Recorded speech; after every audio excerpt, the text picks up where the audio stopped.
Welcome to episode 71 of Fire Sale Franchise. It is playoff time once again. And of course we have a first round bye after going 15-1 in the regular season. So let's take a look who's going to be playing in this wildcard round. So the Steelers will be playing at the Bengals, the Vikings will be playing at the Bears, the Jaguars at the Texans, and the Rams at the Cowboys. Now I don't know who's seeded where, so it's obviously either going to be the Vikings or the Bears or the Rams or the Cowboys. Interesting to see the Rams here. I think other teams we've seen in the playoffs before, Vikings maybe not. And well, I'm interested to see who we end up playing. I'm hoping we play either the Vikings or the Rams, because I don't think we've played them at all, ever. Well, maybe we played the Vikings, I don't know. I don't think we played the Rams, and if we have, they weren't very memorable. They're probably memorable now, because they're in the playoffs. Let's advance the week and see what's happening in the divisional round. And there we go, my wish was granted. We play the Rams, which means the Rams beat the Cowboys. Let's take a look how the rest of the things shaped up. The M thing, of course, being the wild card round. The Steelers at Bengals, the Steelers won. The Vikings at Bears, the Bears win at home. Houston just held on to beat the Jets. You know, the Rams did a number on the Cowboys. Interested to play this team. It couldn't have gone better, really. I mean, playing the Bears, we've played them before, but they're a good matchup. But the Rams are what interests me the most. But before we play the Rams, we've got some XP to spend, which I always like to do before we get into the playoffs. And I'll go ahead and do that and mention any big changes we come across. So let's get into this. Obviously pretty much upgraded everyone. I'm just going to go over the guys who jumped in. Overall, Kemnavis Grigsby had over 50k experience. He went up from a 75 to a 79 overall. That's the biggest jump we've ever seen from a running back. More importantly, that's the highest overall running back we've ever had. At wide receiver, Gerald Hanspard went up from an 81 to an 83, and Crosby Greer went up from a 76 to a 78. And then on the offensive line, Laramie Tunzel went up from an 88 to a 90 overall. Right now, outside of the center, everybody is a 90 overall with confidence. But defense is where it got crazy. And let's just straight away talk about Kyle Decker. He's still a rookie because it's still the first season. He went from an 81 overall to a 99 overall. He had 113,000 XP.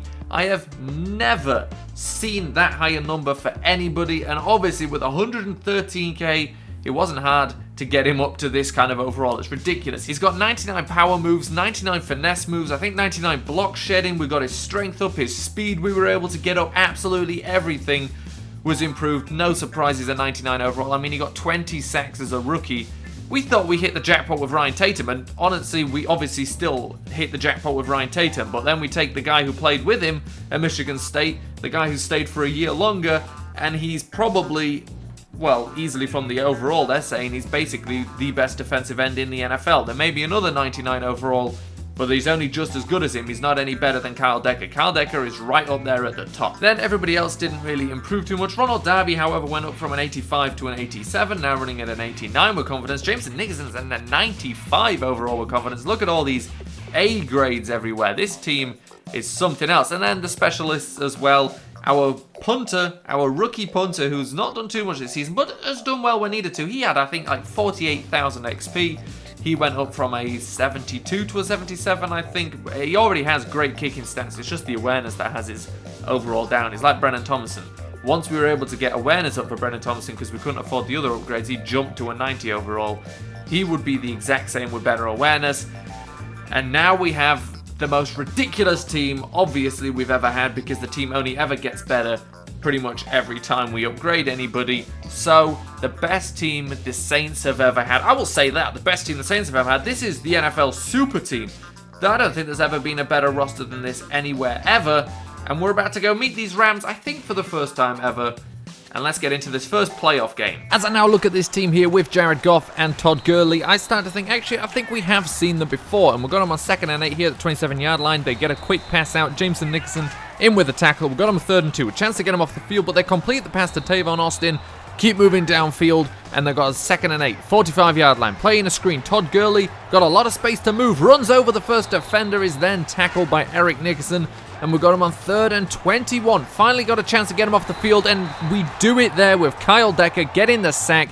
That'll take him off the field. Only half a sack for him actually there. On a 1st and 10, we're trying to run the ball here. Of course, running the ball important, but Kemnavis Grigsby with his first career start actually here in the playoffs. 1st and 10, a pass to Gerald Hanspard, and he takes that for the first down, but we find ourselves in 3rd and 16. It's a tall task, and it's not good there.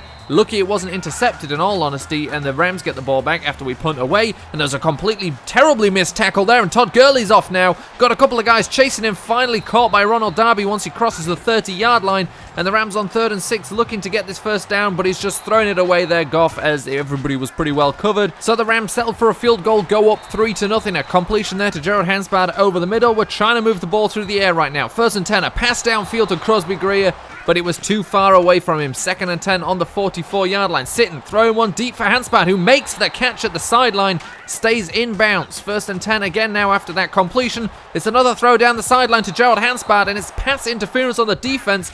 Can't say I fully saw that myself, but we'll take it. And it's a quick completion there to Kemnavis Grigsby, who cannot get the first down on 3rd and 5. So going for the field goal, we go for a fake, trying to get this pass, and we can't complete the pass, so they get the ball back. And now we don't have any points, still down 3-0, but it doesn't really matter. And we managed to get some pressure on there. A missed tackle by Christian Stuckey, but Kyle Decker manages to finish it off with a sack. 3rd and 18, we've got him on, and Ryan Tatum will finish that one. He gifts half a sack there to Emmanuel Jeffries as he pushes the quarterback into him.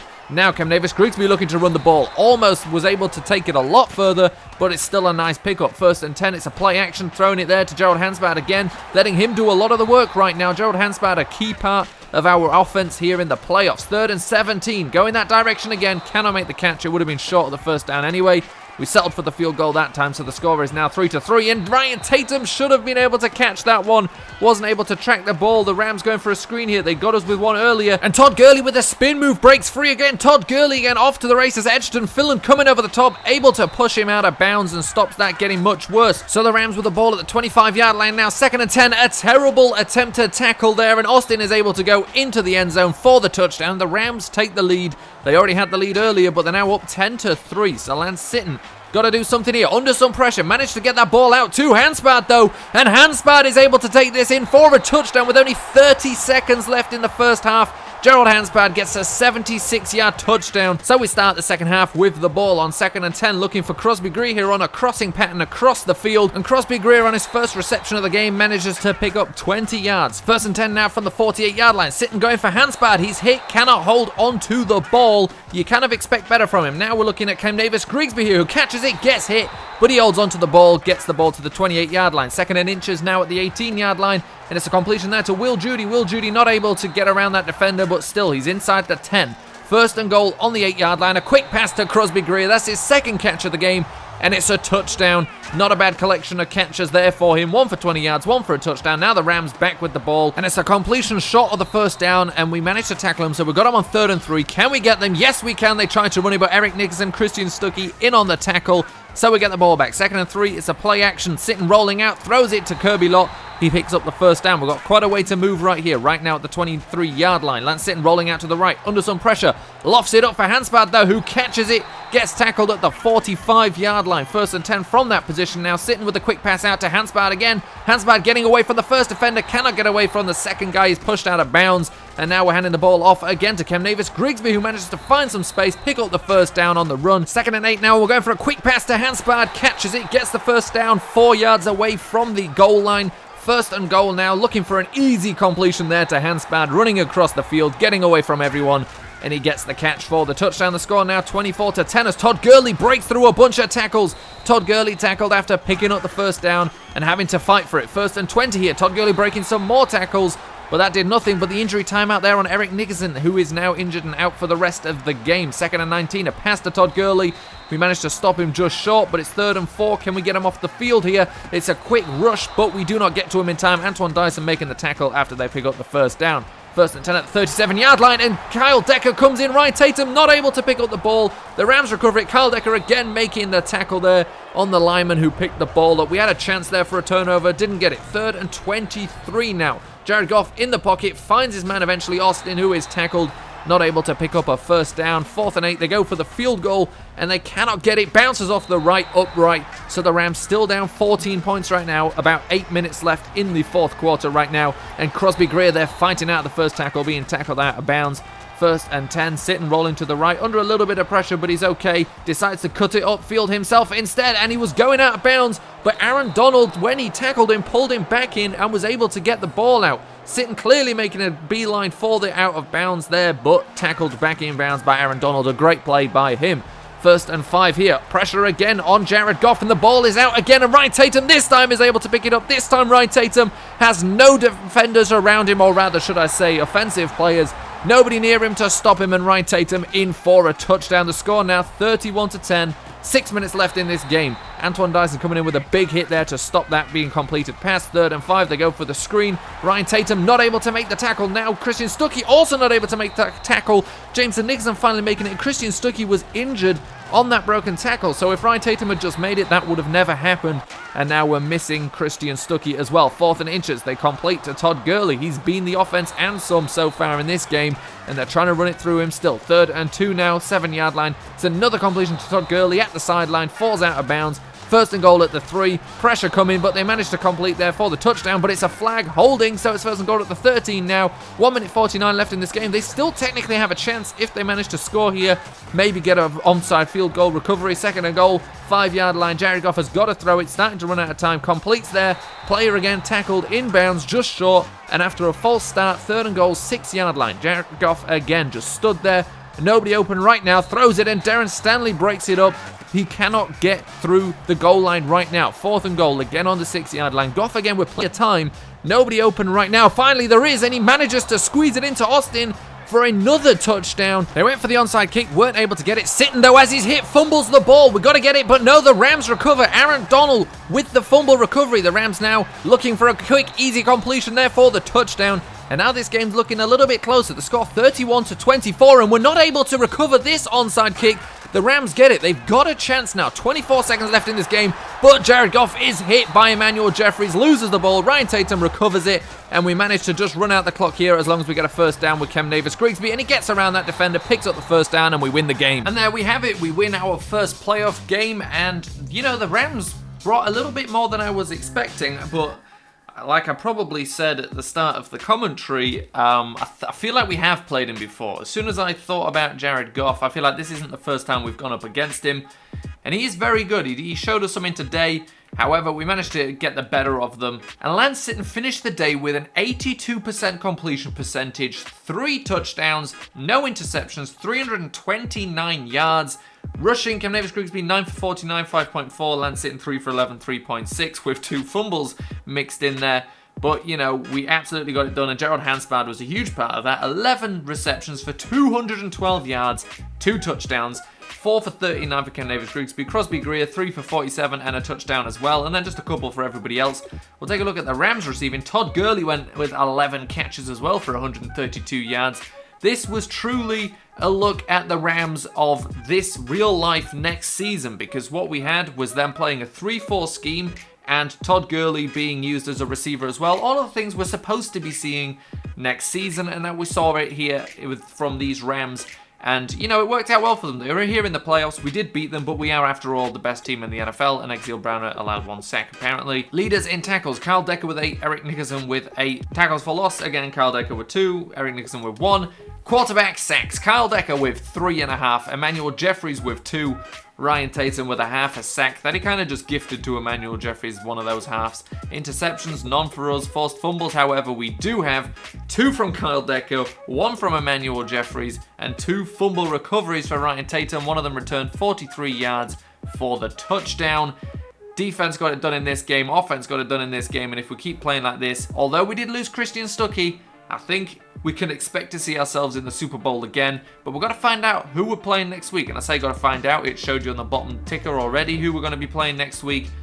But, you know, that's the team that stands in our way before that Super Bowl. So 2 new injuries to take a look at, and I can't even think who one of the injuries is. Let's see, Christian Stuckey and don't have a clue. Let's find out. Oh, Eric Nickerson, of course, our 2 linebackers. So great. Those two of our linebackers will now be out for the rest of the season. The rest of the season, of course, is only potentially 2 more games. But so that is bad. But let's advance to the next week and find out that we will be playing the team. I forgot who beat the Seahawks, but it's not the Seahawks, which is, you know, for us, good news. The NFC Championship game will be played between the Chicago Bears and the New Orleans Saints, because the Bears beat the Seahawks. And they beat them 28-14, no less. So the only team that we lost to last season lost to the team that we have to beat in the NFC Championship game to proceed to the Super Bowl, where we will be playing either the Miami Dolphins, who of course we finished week 17 against and beat them, let's say pretty easily, or the Denver Broncos. If I had to ask for one of the two teams, I think I'd like to see the Denver Broncos. So to give you an idea of what our linebacker problem looks like right now, as you can see, Deion Jones is starting all three positions, which really is, great. What we will do is probably keep Deion Jones. No, we'll put Deion Jones at right outside linebacker, put Kevin Pierre-Louis at middle linebacker, Kyler Fackrell left outside linebacker. That's not a problem, to be honest. With the defensive line, we won't really have any problems until one of these guys goes down, unless one of these guys goes down, I should say. And it's a nice change to make as well, because I didn't have to actually go into the depth chart. I could do it right here in this screen. So that's our new linebacker group here. Kevin Pierre-Louis taking over the middle linebacker spot, a spot he knows well. And although, of course, we're very annoyed that our players are injured, this is kind of best case scenario. Kevin Pierre-Louis will be leaving this team at the end of this season. His time here has come to an end. His contract runs out. We're letting him go and get a contract with some other team somewhere, because we don't necessarily need him, and he's not going to get as much playing time. So we're letting him go, and now he's going to get to play and start in the NFC Championship game, hopefully the Super Bowl, and he will finish his time with the Saints playing in a Super Bowl, hopefully winning a Super Bowl, hopefully all of that. And that works out well, even though we'd obviously like to have Christian Stuckey and Eric Nickerson on the team. We'll take what we can get. But this is it. Time to play the Bears. Time to try and get back into a Super Bowl. And time to try and repeat. We haven't repeated.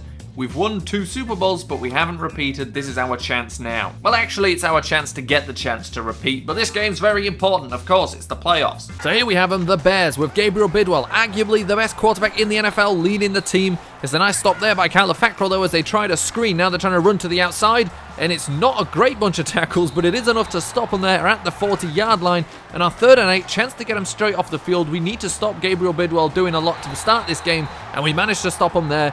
Hold them short. Gabriel Bidwell 3 for 3, but they're on 4th and 2, and they're going to have to punt away. So we give our offense a chance here. 1st and 10 for Sitton, and it's a quick completion there to Kirby Lott, who picks up the first down. Takes about 3 guys to tackle him. 3rd and 9 now, though. Lance Sitton dropping back. Pressure coming in, though, and he lets go of it. Gets it to Gerald Hanspard, who fights off the cornerback. Now Gerald Hanspard is getting into the end zone. Tackled there at the end by Kyle Fuller, but not before he gets in for the touchdown. 39 yards, and what a play. Makes the comeback there. Fights off that defender, says, "Excuse me, I got somewhere to be," and heads off into the end zone to pay dirt. Collects that bonus check. 1st and 10 now for the Bears, and they're trying to run it, and that's not going well for them right now. 2nd and 10. Play action here. Bidwell in the pocket, throwing deep, and it's a completion there. Nickerson went for the interception rather than playing the receiver.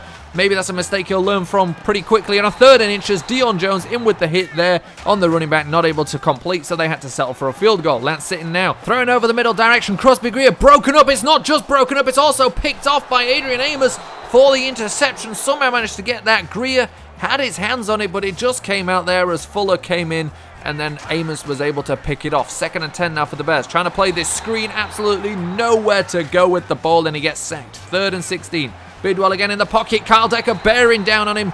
It's an incomplete pass, but we'll take it as it forces them to go for the field goal. Now, Cam Davis-Grigsby finding some nice space there behind the blocks of Gerald Hanspard, but right at the end, a flag comes in, and it was holding on our offensive lineman. 1st and 1, it's an easy completion though for the first down. Cam Davis-Grigsby taking the ball to the 43-yard line. 2nd and 10 now from that 43-yard line, throwing deep for Kirby Lott, who gets the reception, tries to fight off those defenders, takes about 4 of them to tackle him, bring him down. 2nd and 4 at the 26-yard line, going for a quick screen there to Crosby Greer, who's tackled out of bounds at the 14. Moving the ball well right now, though, and it's a play action there. 2nd and 7, and it's a bad pass. That should have never been thrown across his body off the play action. He saw something before the snap that he wanted, didn't even think about if defenders were there. And there you have an interception. Lance Sitton knows he can do better than that. That's 2 interceptions in this game now. Only one of those is his fault, though. And a nice play there by Jameson Nickerson to break up that pass. 3rd and 1. They're going to run for it. Can we stop them? I think they just about get it there. Philon getting the first down. 1st and 10. Quick screen to Alshon Jeffrey, but Kyler Fackrell comes in, takes the ball out, and he's got a chance to get up now. They weren't quick enough to get to him. Kyler Fackrell now off to the races. Can he take this all the way back? Gabriel Bidwell's trying to catch up with him, but Fackrell is going to get in for the touchdown. 2 playoff games, 2 defensive touchdowns, a fumble recoveries. Fackrell did this all on his own. Forces the ball out, picks it up, has the time to get up, and is able to get into the end zone for the touchdown. 3rd and 16 now. They're trying to run the ball to the outside. Antoine Dyson stops that right there. Fillon not getting anything off him. 4th and 16, punting away, was almost blocked. Kemnavis Grigsby now having to pick this up at about the 2-yard line. Kemnavis Grigsby can return kicks no matter the distance, and he's got himself some space here. Kemnavis Grigsby may just do this in the playoffs, and he's done it. He's got the space, he's got the speed, he's going to get into the end zone there. 5 yards left, he's in for the touchdown. 6 points on the board. Kemnavis Grigsby returning that 97 yards for the touchdown, and the score now 21-6. 40 seconds left in the first half, and on 3rd and 19, they're just going to run the ball to run out the clock, and we're able to stop them there, so we get them on 4th down. They punt away, we run out the clock. 3rd and 1 now on the second half, throwing deep for Gerald Hansbad, who makes the catch. Missed tackle, Gerald Hansbad in for the touchdown, and that'll see us get another one. 51 yards, more points, 28-6 the score now. Big hits from the defense. Even the backup linebackers getting in on it. 3rd and 4 for Bidwell now, trying to run out to the left. His lineman got in the way. I don't even know who got the sack for that. But Will Judy now weaving through some traffic with a nice pickup. Tried to spin there, couldn't get away from the defender. But it's a nice run by Will Judy. 1st and 10, 43-yard line. Going deep again for Gerald Hansbad. Again, Gerald Hansbad is away from the defender. Either put another cornerback on him or put a safety over him. One-on-one is not going to work with Gerald Hansbad. 2nd and 10, trying to run the ball again, and this time making some people miss. Going downfield, Antoine Dyson able to make the dive-in tackle, taking him out of bounds. 1st and 10, play action, but Dion Jones not biting on that and is able to dive at the legs of Gabriel Bidwell, bring him down for a sack. They go for a quick completion here on 3rd and 9. They do get the first down. The score is 35-6, but you never know. If you let them score a touchdown, you don't know what can happen. So that is what we've got to stop. Points they can get, touchdowns we've got to stop. 4th and 7 here on the 19-yard line. It's a completion for the first down to Alshon Jeffrey, so they get a new set of downs. 1st and 15 after a false start, and a super fast run in there by Kevin Pierre-Lewis. Couldn't even hand the ball off. Again trying to hand the ball off, and it's a team tackle there. Antoine Dyson in. 3rd and 21, going for the screen, nowhere to go, sacked again. These screens have not been working for him whatsoever, and we get the ball 1st and 10 at the 38-yard line, just to run the clock down here. Less than 2 minutes left in this game right now, and that is all we're trying to do now. Kemnavis Grigsby just chewing this clock up a bit further, and we will see here the clock ticks down to 0. We win the game. Our spot in the Super Bowl booked and confirmed as we beat the Bears 35-9. This defense holding them to not scoring a single touchdown, and this is a very strong team, but they were having absolutely none of it. Remember, this defense without 2 of our star linebackers. Dion Jones leading the team from that area, and he stepped up big time today, but Lance Sitton played well despite throwing 2 interceptions. One of them was just really unlucky, just bounced out of the receiver's hands, was then intercepted by Adrian Amos somehow. I don't know, but he threw for 252 yards, 73% completion percentage, 3 touchdowns against those 2 interceptions. It worked out all right. Rushing, Kemnavis Grigsby went 11 for 53, 4.8 yards. Will Judy went 4 for 24, 6 yards per carry. Blake Moreland 1 for 4, Lance Sitton 1 for 7. Receiving, Gerald Hansbad continues to play ridiculously well in the playoffs. I mean, better than he usually does. And he plays very well usually anyway. 4 receptions for 140 yards, 3 touchdowns. Kirby Lott went 3 for 51. Crosby Greer went 3 for 24. Kemnavis Grigsby 2 for 17. I mean, really, what he does in the playoffs is ridiculous. Then onto the defense. We'll take a look at them here. Leading the team in tackles is Antoine Dyson with 9, then Darren Stanley and Dion Jones with 8. In the sacks, 1.5 by Dion Jones, 1.5 by Kyle Decker, 1 sack by Emmanuel Jeffries, half a sack by Jamarcus Vance. Interceptions, we didn't have any this week, but we do have some forced fumbles again. 1 by Kyler Fackrell that he then decided to recover, take back 71 yards for the touchdown. Not bad whatsoever. This defense is ridiculous, and what also we're good at is returning punts. 97 yards for touchdowns. Kemnavis Grigsby taking another one to the house. So as we come out of this game, one player has regressed, and I can't think what that is for. Must be Will Judy with his injury, I would guess. No idea, let's find out as this thing takes forever. It's Will Judy with his injury. But that does it for this episode, because what we will do in the next one is take a look at the Pro Bowl and then go and play in the Super Bowl. And we don't know who we're playing yet. It's either going to be the Miami Dolphins or the Denver Broncos. Either team I'd be interested to see in the Super Bowl. I prefer to play against the Denver Broncos, I think, though. Although, have we seen them before? Maybe not, actually. No, I think we have. We've definitely played against them before, I think. But I'd be interested to see that team. Miami Dolphins, we've already seen, we've already beaten, so obviously we'd be happy to see them. But that'll be in the next episode where we play in the Super Bowl and take a look at how many of our players made it into the Pro Bowl, and I'm expecting a few.